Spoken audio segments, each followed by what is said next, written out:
Wilhelm Steinitz.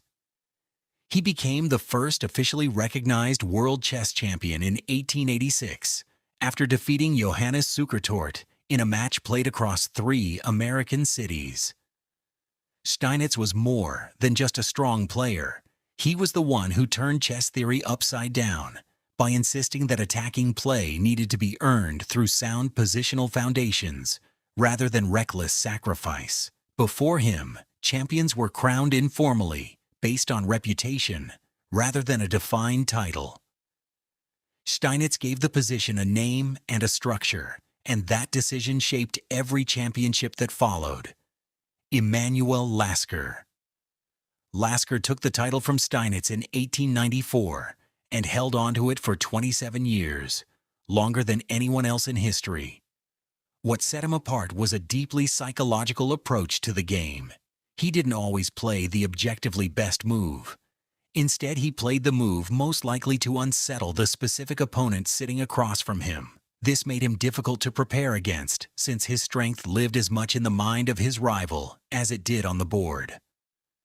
His reign spanned a period when chess was still transitioning from a gentleman's pastime into something closer to a serious competitive discipline.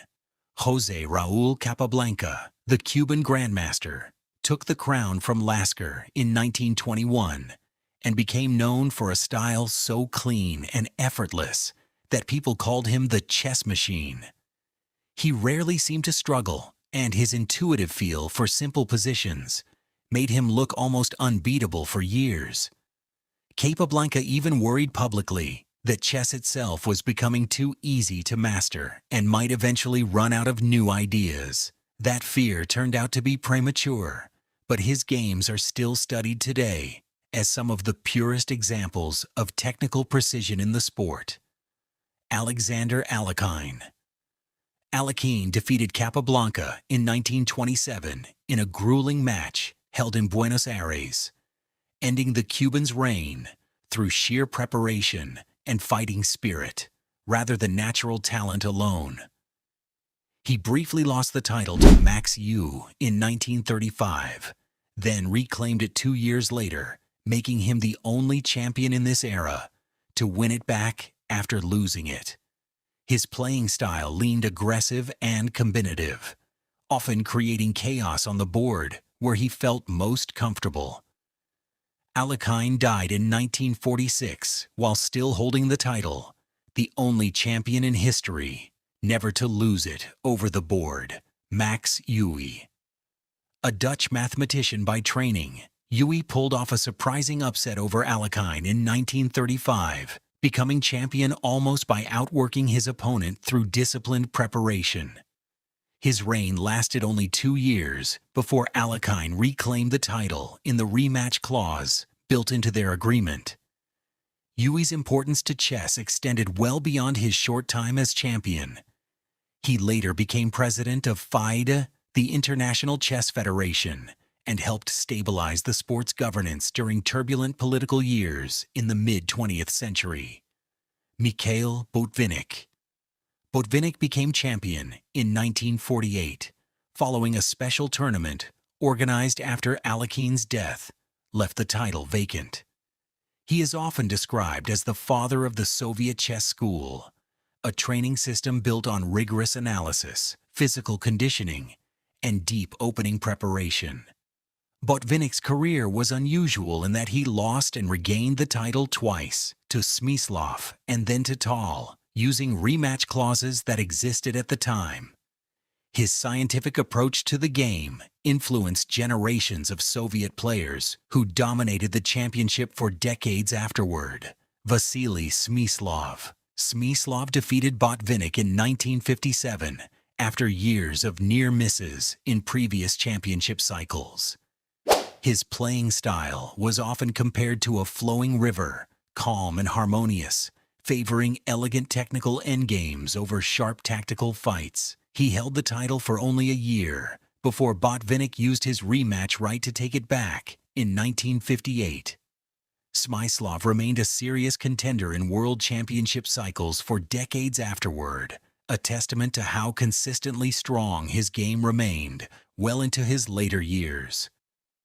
Mikhail Tal. Known as the Magician from Riga, Tal took the title from Botvinnik in 1960 with a style built almost entirely on calculated risk. He would offer sacrifices that looked unsound on the surface, betting that his opponent couldn't find the narrow path to refute them under time pressure. This approach made his games thrilling to watch, even if some of his combinations didn't hold up to later computer analysis. Health problems plagued much of his life, and Botvinnik reclaimed the title from him just a year later. Tigran Petrosian. Petrosian won the championship in 1963 with a style built on prevention rather than attack. He was famous for spotting danger many moves before it materialized and quietly neutralizing threats before his opponents could even begin them.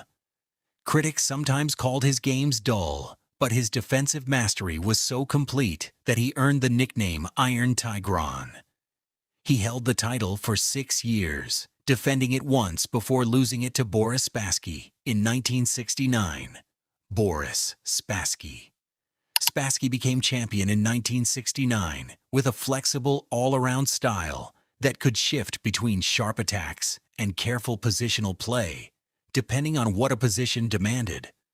His 3-year reign is remembered less for his own games and more for how it ended in a 1972 match against an American challenger that turned into a global media event.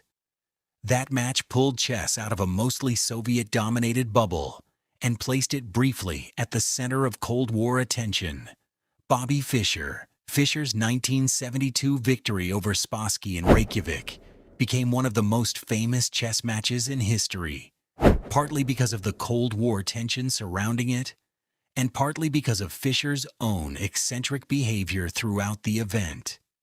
He was an American player of extraordinary natural talent, known for showing up to serious study with an intensity that bordered on obsession. Despite becoming a global celebrity, Fischer refused to defend his title in 1975 over disagreements about match conditions, and the crown passed to his challenger without a game being played. Anatoly Karpov. Karpov received the title in 1975 by default after Fischer's refusal to play, but he went on to prove his dominance thoroughly over the following decade through relentless, precise positional chess. His squeezing style ground opponents down slowly, often converting the smallest of advantages into full points. Karpov defended his title multiple times before facing a young challenger named Garry Kasparov in a series of legendary matches during the 1980s that pushed both players to their limits. Garry Kasparov. Kasparov defeated Karpov in 1985 to become the youngest world champion at the time, and he held the title for 15 years through a combination of sharp opening preparation and aggressive dynamic play. In 1993, he broke away from FIDE entirely, forming a rival organization and creating a split in the championship that confused fans for over a decade. Kasparov also became known for his 1997 match against IBM's Deep Blue Computer, an event many consider a turning point in the relationship between humans and machines in chess. Vladimir Kramnik. Kramnik ended Kasparov's long reign in 2000 by using a preparation strategy built around a specific defensive setup that neutralized Kasparov's aggressive style before it could even begin. His approach was methodical and unglamorous, built on closing off complications rather than creating them. Kramnik held the title through the messy years of the championship split, eventually playing a unification match against the FIDE champion in 2006 that brought the fractured title back under a single banner. Viswanathan Anand. Anand won the unified title in 2007, becoming the first player from Asia to hold the world championship. His style was famous for its speed, calculating complex positions, with a fluency that made him one of the fastest strong players of his era. Anand defended his title multiple times against a range of challengers before eventually facing a rising Norwegian prodigy in 2013. His success also helped popularize chess across India, laying groundwork for the wave of young Indian talent that followed him. Magnus Carlsen. Carlsen took the title from Anand in 2013 and held it for a decade, becoming widely regarded as one of the strongest players in the game's history. His style was notable for squeezing wins out of positions that looked completely equal, wearing opponents down through endless technical pressure rather than early tactical fireworks. In 2023, he made the unusual decision to give up his title voluntarily, choosing not to defend it, citing a lack of motivation for the traditional championship format, despite remaining the top-rated player in the world. Ding Liren. Ding became champion in 2023 by winning the match created to fill the vacancy Carlsen left behind, defeating Ian Nepomniachtchi in a tense encounter that went to tie breaks. He was the first player from China to hold the title, a milestone reflecting the country's growing strength in the sport over the previous 2 decades. Ding's reign was shadowed by visible struggles with form and confidence following his victory, and he lost the title in his very first defense. Gukesh Dommaraju. Gukesh defeated Ding Liren in a 14-game match held in Singapore in December 2024, becoming the youngest world champion in the classical era at just 18 years old. His rise came through the modern wave of young Indian talent that emerged in the years following Anand's influence on the country's chess culture. Unlike the top-rated players of the moment, Gukesh earned his title purely through the match play system, a reminder that the championship has always been decided by direct confrontation rather than by rating lists alone.